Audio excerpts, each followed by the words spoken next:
Friends, ഇന്ന് നമുക്ക് ബ്രെഡിനൊപ്പം കഴിക്കാൻ ജാമിനേക്കാൾ എളുപ്പത്തിൽ വളരെ ടേസ്റ്റിൽ ഹെൽത്തി ആയിട്ടുള്ള ഒരു കൂട്ട് തയ്യാറാക്കാം. ഇതിനായിട്ട് നന്നായി കഴുകിയെടുത്ത കുരുവില്ലാത്ത 16 വലിയ മുന്തിരിയാണ് ഞാനിവിടെ എടുത്തിട്ടുള്ളത്.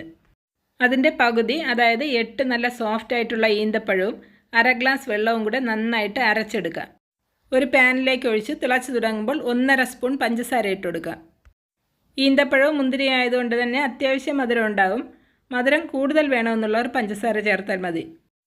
സാധാരണ നമ്മൾ ജാം ഉണ്ടാക്കുമ്പോൾ പകുതി നാരങ്ങ കൂടെ ചേർക്കാറുണ്ട്. എന്നാൽ നാരങ്ങ ചേർത്താൽ പഞ്ചസാര കൂടുതൽ ചേർക്കേണ്ടി വരും.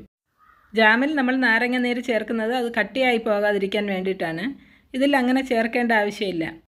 നാരങ്ങ നീര് ചേർക്കുമ്പോൾ അതിൻ്റെ പുളിപ്പ് ബാലൻസ് ചെയ്യാൻ വേണ്ടിയിട്ട് ഇതിൻ്റെ 2 ഇരട്ടി പഞ്ചസാര കൂടെ ചേർക്കേണ്ടി വരും.